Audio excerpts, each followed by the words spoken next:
తెలియజేస్తున్నాను సార్. ముందుగా పుట్టపర్తి నియోజకవర్గంలో sir primary schools, upper primary school, model school, ZP schools, ఇంకా కేజీబీబీ ఇవన్నీ కలుపుకొని 319 ఉన్నాయి సార్ మాకు. ఇందులో 57 వాటికి కాంపౌండ్ వాళ్ళు సక్రమంగా లేవు సార్.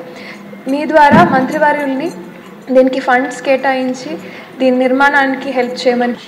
అధ్యక్ష శ్రీ అదితి గజపతిరాజు గారు, బండారు శ్రావణి గారు, శిరీష గారు, సింధూరారెడ్డి గారు ఈరోజు ఈ ప్రహరీ గోడల గురించి మాట్లాడటం జరిగింది. అధ్యక్ష ఇక్కడ చాలా స్పష్టంగా 3 విషయాలు చెప్పదలుచుకున్నాను.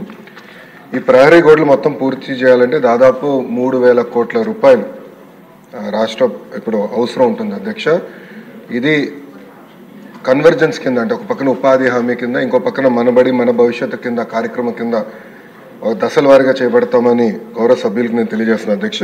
అధ్యక్ష మన అదితి గజపతిరాజు గారు చాలా స్పష్టంగా డ్రగ్స్ గురించి కూడా ప్రస్తావించడం జరిగింది. అధ్యక్ష దాంట్లో ఇప్పుడు డ్రగ్స్ వద్దు బ్రో అన్న క్యాంపెయిన్ మన ప్రభుత్వం చేపడతాం జరిగింది. అధ్యక్ష ఈగల్ అని పోలీసులు అధికారులతో ఒక సంస్థ ఏర్పాటు చేసి ప్రతి పాఠశాలలో కంపల్సరీగా ఈగల్ క్లబ్స్ అనేది ఏర్పాటు చేస్తాంతో పాటు విద్యార్థుల చైతన్యం తీసుకొస్తూ డ్రగ్స్కి ఎందుకు దూరం ఉండాలి, ఒక డ్రగ్స్ వల్ల వాళ్ళే కాదు ఒక తరం ఎట్లా నాశనం అవుతుంది అనేది చెప్పేదానికి కార్యక్రమాలు చేపడుతున్నాం. అధ్యక్ష ఇది అన్ని పాఠశాలలకి, కాలేజీలు కూడా మన ఇన్స్ట్రక్షన్స్ పాస్ చేసాం. అధ్యక్ష ఇప్పుడు 10వ తరగతి అదేవిధంగా మనకి ఇంటర్ బోర్డ్ ఎగ్జామ్స్ ఉన్నాయి కనుక ఇది పూర్తి అయిన తర్వాత మళ్ళీ అది యాక్టివేట్ చేస్తామని గౌరవ సభ్యులకు నేను తెలియజేస్తున్నాను.